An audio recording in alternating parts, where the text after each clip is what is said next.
Kaleshwaram engineering Marvel ఏమో కానీ ఇప్పుడు తవ్వే కొద్దీ బయటకు వస్తున్నాయి అంతులేని అవకతవకలు. నిర్మాణంలో తప్పటడుగులు కానీ, క్షేత్రస్థాయి అధికారుల తప్పులు కానీ, డిపిఆర్లో చేసిన మార్పులు, సరిగా లేని క్వాలిటీ కంట్రోల్, ఇలా అనేకం ఇప్పుడు కనబడుతున్నాయి. ఇంతకీ కాళేశ్వరం అవకతవకలపై జస్టిస్ పినాకీ ఘోష్ విచారణలో ఏం బయటపడుతున్నాయి?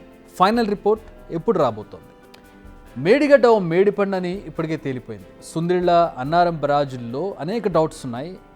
ఇవన్నీ కాదు, పిన్ టు పిన్ అసలు ఏం జరిగిందో తెలుసుకునేందుకు జ్యుడిషియల్ ఎంక్వైరీ ఇప్పటికే మొదలైంది. దీంతో కీలక విషయాలు ఇప్పుడు తెరపైకి వస్తూ ఉన్నాయి. ఇప్పుడు కీలకంగా వ్యవహరించిన అధికారులను ఒక్కొక్కరుగా విచారిస్తోంది ఈ కమిషన్. అందుకే ఒక్కో షాకింగ్ విషయం అప్పుడప్పుడు బయటకు వస్తుంది. డిపిఆర్, డీటెయిల్డ్ ప్రాజెక్ట్ రిపోర్ట్ అంటారు దాన్ని. ఈ డిపిఆర్లో మార్పులు జరిగాయి. బరాజుల వైఫల్యానికి క్వాలిటీ కంట్రోల్ కూడా కారణం.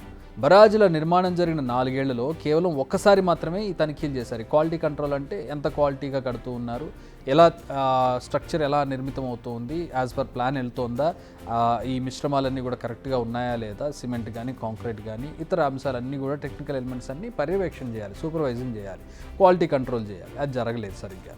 వేల కోట్ల రూపాయల ప్రజాధనంతో ప్రాజెక్టు పనులు జరుగుతుంటే ఎప్పటికప్పుడు తనిఖీలు చేయలేదు. 3 నెలలకు ఒకసారి జరగాల్సిన తనిఖీలు 4 ఏళ్లలో కేవలం ఒకేసారి జరిగాయని తెలుస్తోంది.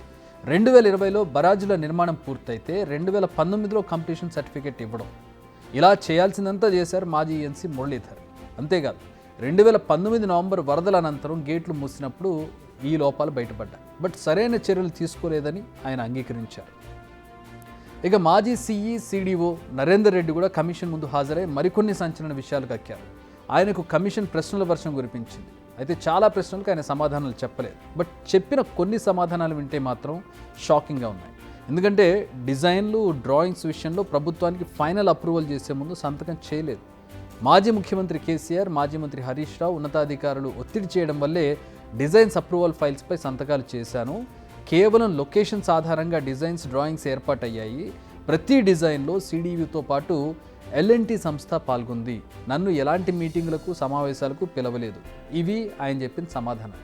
ఆయన సింపుల్గా ఏం చెప్తున్నారంటే తన ప్రమేయం లేకుండానే ఇవన్నీ జరిగిపోయాయని.